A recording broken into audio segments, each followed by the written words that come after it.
Mrs. Robinson, Jesus loves you more than you will know.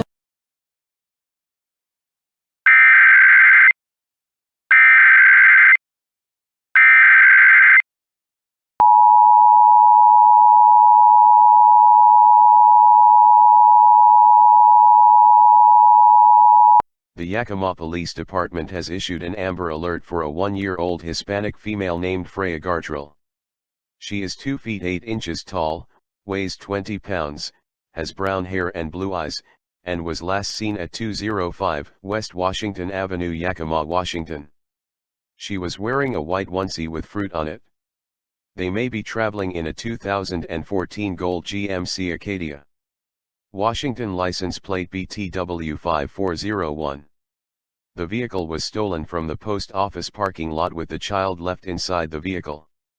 If you have information, please call the Yakima Police Department at 509-457-0207 or call 911.